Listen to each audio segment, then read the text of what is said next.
ভালো করেছো মা। মাধবী জোর না করলে তোমার তো আশাই হয়ে উঠতো না।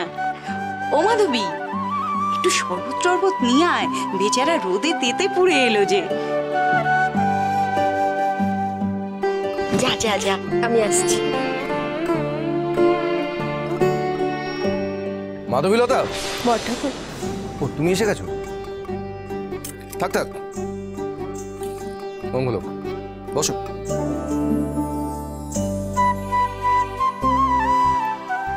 এই নাও অন্নদা, তোমার জন্য আমপুরা শরবত এনেছি। দিদি, এসবের কি দরকার ছিল?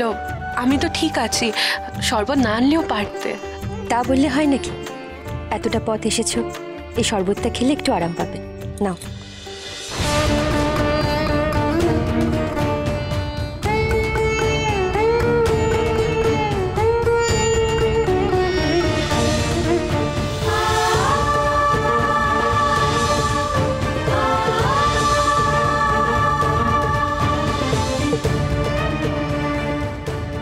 আমার ছেলের পথে আর কেউ কাঁটা বিছাতে পারবে না। আমি চাই আমার ছেলে নাটোরের সব সম্পত্তি আর তারাপীঠের মন্দিরের একমাত্র উত্তরসূরি হয়ে বড় হবে।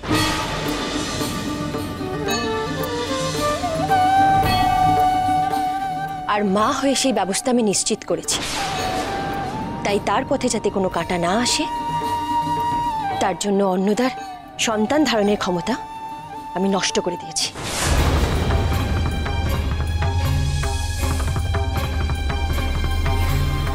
পরমা,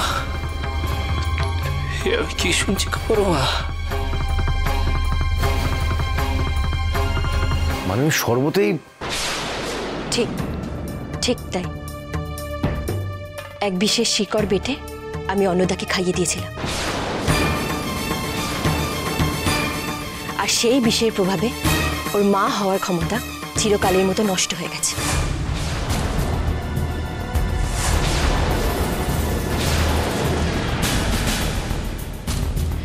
এখন তোমাদের ছোট বৌমা যতই মাথা করুক, সে কোনোদিনই মা আর আমাদের ছেলে মহেন্দ্রের পথে কাটা চিরকালের মতো পরিষ্কার হয়ে গেছে।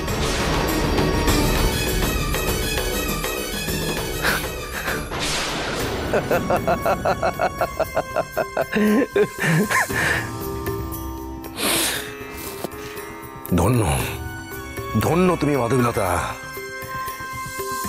এবার ঠিক সময় বুঝে সব সম্পত্তি আমাদের ছেলে মহেন্দ্র নামে করে ফেলতে হবে।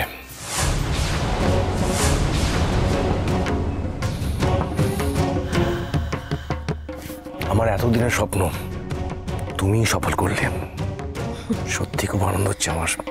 ধন্য তুমি।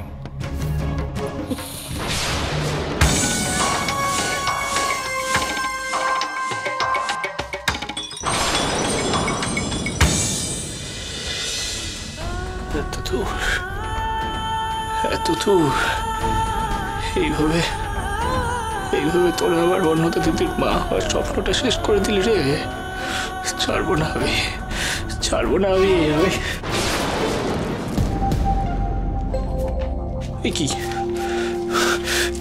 কি টানছে গো আমাকে?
তো তোমার হাত গো বড় মা।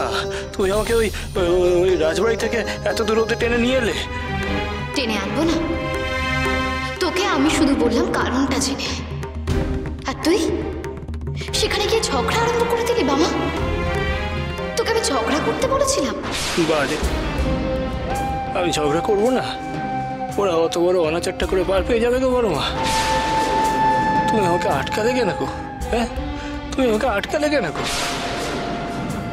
ওরা সেদিন যখন অত বড় কুকর্মটা করলো তখন তুমি কোথায় ছিলে গো বড় মা? ওদেরকে বাধা দিতে পারলে না? আমার অন্নদা দিদির এত বড় সর্বনাশটা হতে দিলে তখন তুমি কোথায় ছিলে গো বড় মা? চুপ করে তো বসে রইলে, কিচ্ছু করলে না তুমি। মামা, আমি কারোর কোনো সর্বনাশ হতে দিইনি। আমি মানবকুল সৃষ্টি করেছি, এখন তারা তাদের কর্ম নির্ধারণ করে, আর সেই কর্ম অনুযায়ী ফল তারাই ভোগ করে। কি ফল ভোগ করে বড় মা? তুমি আমাকে বলো, কি ফল ভোগ করে? এই যে বড় কুমার, বড় রানীমা, তারা কি ফল ভোগ করছে? ফল তো ভোগ করছে আমার অন্নদা দিদি গো, কষ্ট তো সে পাচ্ছে। তাহলে এ তোমার কেমন বিচার গো বড় মা? তোর কি মনে হয় বাবা, এখানে আমি সবসময় চমৎকার করার জন্য বসে আছি? আমি যদি প্রত্যেকের ভালো মন্দ প্রতিবিধান করব, তাহলে তোরা কি করলি? আমি ঠিক বুঝছি না গো বড় মা, তুমি ঠিক কি বলতে চাইছো? তুমি বলে দাও আমাকে যে আমি কি করব, তুমি বলে দাও। তুই আবার আমায় জিজ্ঞেস করছিস বাবা? নিজেকে জিজ্ঞেস কর, কি করতে হবে তোকে, কি করা উচিত তোর? তোর অন্নদিদিকে রক্ষা করার উদ্দেশ্য যদি তোর মনে নিঘাত হয়, তবে তুই নিজেই এর উত্তর খুঁজে পাবি।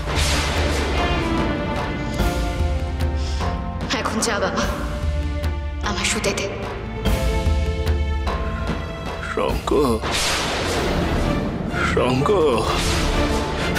রঙ্গ করছিস তুই আমার সাথে বেটি?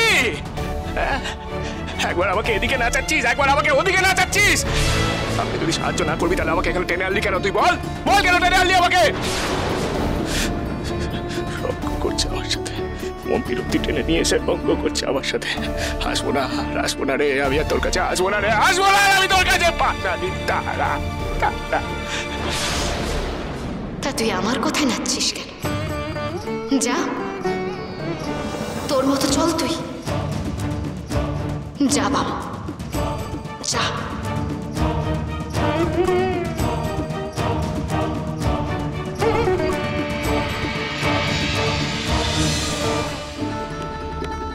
চলে গেলি? তুই চলে গেলি রে মা? তুই কেমন মানে? সন্তানকে কিনে সমস্যার সাগরে নামিয়ে দিয়ে নিজে ওই ডাঙায় দাঁড়িয়ে মজা দেখছিস। বাবা, আমিও দেখবো কোথাকার জল কোথায় গিয়ে গড়া, তা আমিও দেখবো রে। পাছানি হতভাগী কোথাকার, আমিও দেখবো রে। কোথায় গিয়ে গড়ায় না সে আমিও দেখবো। যাও। ঘুম বড় ঘুম পেয়েছে না তোর? বড় ঘুম পেয়েছে। যা গিয়ে ঘুমা যা।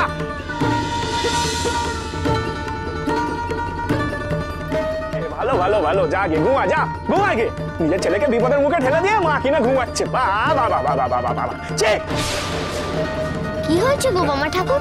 তুমি অমন খেতে গেলে কেন? খেবো না আমি, তোরা এখন এখানে আসিস না। যা দেখি, যা দূরে যা। মামা ঠাকুর তুমি শান্ত হবো না আমি। তোমরা যাও এখন, যাও এখান থেকে, যাও দূরে যা।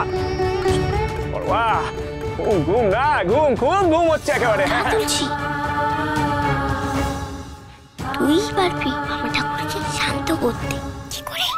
কান ধর, তুই শিগগিরই কান ধর, তাহলেই মামা ঠাকুর শান্ত হবে। ধর কান ধর। মহাবীর